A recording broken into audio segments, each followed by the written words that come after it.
वो सही बात पूछ रहे हैं कि भाई 2021 में आपके हाथ किसने रोके हुए थे? सेंट्रल फोर्सेस तो तब भी आपके पास थी, मंगा लेते, डिप्लॉय करा लेते, तबादले करने का हक तब भी आपके पास था, आज भी है। ऐसा क्या बदल गया? तो एक आम आदमी को समझाइए कि इस बार क्या बदल गया। मैं ये बताना चाहता हूं आपकी जनता को और हमारे साथियों को भी, हर वक्त एडमिनिस्ट्रेटर अलग अलग होता है। पहले भी देश में प्रधानमंत्री हुए, खामोश रहते थे, एडमिनिस्ट्रेशन नहीं होता था, और आज का एक देश का प्राइम मिनिस्टर है, पूरी दुनिया में घूमता फिरता है, जानती है उसको। 21 प्राइम मिनिस्टर देश में कौन था? नहीं सुनिए रिजवी साहब, वो इलेक्शन कमीशन के हेड की बात कर रहे हैं। Election commission Rajiv Kumar, election commission के हेड की बात कर रहे हैं। वो कह रहे हैं कि भाई जैसा बॉस होगा वैसे एग्जीक्यूट करेगा। इलेक्शन कमीशन का बॉस अगर थोड़ा लीनियंट होगा वैसे काम किया, वैसे ही जाना जाएगा। ठीक है, हाँ, सेशन को भी जाना जाता है, कुरैशी को भी जाना जाता है, आज इनको भी। इनका नंबर आने दीजिए जी, प्रदीप भाटी जी को बोलने दीजिए। प्रदीप भाटी जी, ठीक है, प्रदीप भाटी जी। मैं शुरुआत उसी से करता हूं। इन्होंने आखिरी की लाइन में ये बता दिया किस तरफ खड़े हैं। जब इन्होंने कहा प्रधानमंत्री ये करते थे, पहले वाले ऐसा करते थे, तो इन्होंने अपनी साइड बता दी।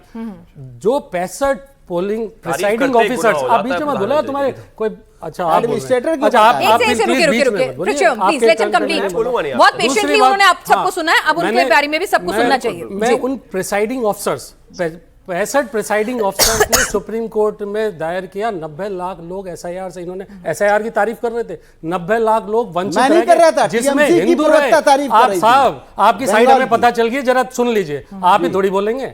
दूसरी बात, इन्होंने अभी ये 2-4 बातें कही कि भाई आपने भी पूरे अपने संबोधन में सारी बातें कही, हिंदू मुस्लिम, हिंदू इतनी वोट घट रहे हैं, बढ़ रही हैं, बीजेपी तरफ, टीएमसी तरफ घट रहे हैं। एक डेटा मैं भी दे देता हूँ। भारतीय जनता पार्टी 2024 में चुनाव लड़ी, उत्तर प्रदेश में 4% वोट हिंदुओं के घटे, तो ये भी हिंदू विरोधी हैं। उस अगर वही पैमाना है, नहीं सर, इनको भी इंट्रोस्पेक्ट करना चाहिए। आप ये बताइए, अगर आपको लग रहा नहीं हुआ था तो इनका भी क्रिटिसिज्म हुआ था। आप चारों तरफ से दाएं करेंगे और मेरी बात नहीं सुनेंगे। मेरा टर्न है, मुझे बोलने दीजिए प्लीज। नहीं, आपने मेरे को किया, आपने मुझे इंट्रोड्यूस किया तो मैंने जवाब दिया। You go personal. I am not going personal at all. Yes, tell me. UP में भी ठीक है। दूसरी बात, आपकी हिंदुओं की बात करी, हिंदुओं को सबको नौकरी मिल रही है।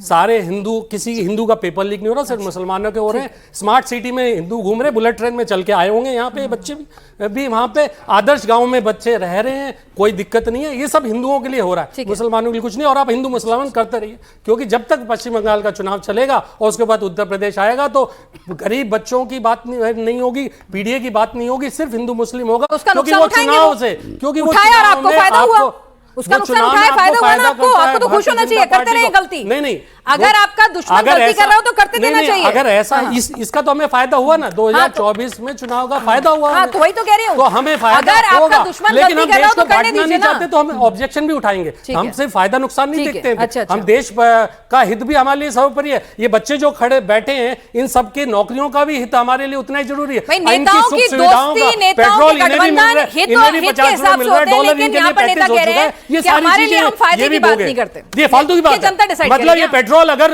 आपको 100 रुपए पार मिल रहा है, फालतू की बात है आपके लिए, इन बच्चों के लिए नहीं होगी। यही बात है कि करके 2014 में आए थे ये लोग। नहीं, फालतू की बात आपके लिए होगी। आपके लिए अच्छी बात ये हिंदू मुस्लिम होना चाहिए। आपके लिए फायदे की बात ये कि हिंदुओं का वोट इतना बढ़ गया, मुसलमानों का इतना घट गया, ये आपके फायदे की बात है। इनकी अगर आप सब समाज की बात करते हैं, ये आपके फायदे की बात नहीं। चलिए सवाल पूछिए, बैठ के भी पूछ सकते हैं।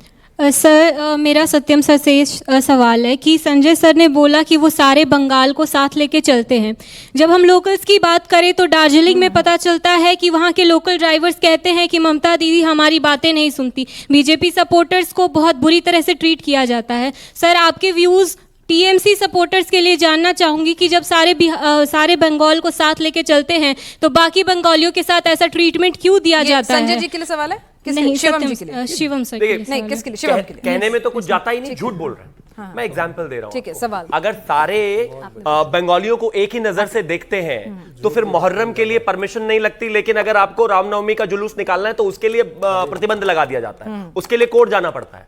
अगर इसी तरह की स्थितियां हैं तो ऐसा क्यों है कि जितने भी मुअज्जिन और जितने भी हाफिज लोग थे उनको तो तनख्वाह दे दी, और उसके बाद क्या हुआ कि जब पुजारियों को तनख्वाह देने की बात आई तो उसके लिए कोर्ट जाना पड़ा, कोर्ट से मामला निकल कर आया। ऐसी स्थिति क्यों है कि जब ममता बनर्जी है, नाम ममता बनर्जी है, जानती हैं हिंदी, इंग्लिश और बंगाली, और किताब लिखती है उर्दू में, उर्दू का अलिफ उनको आता नहीं, नाम है आयशा।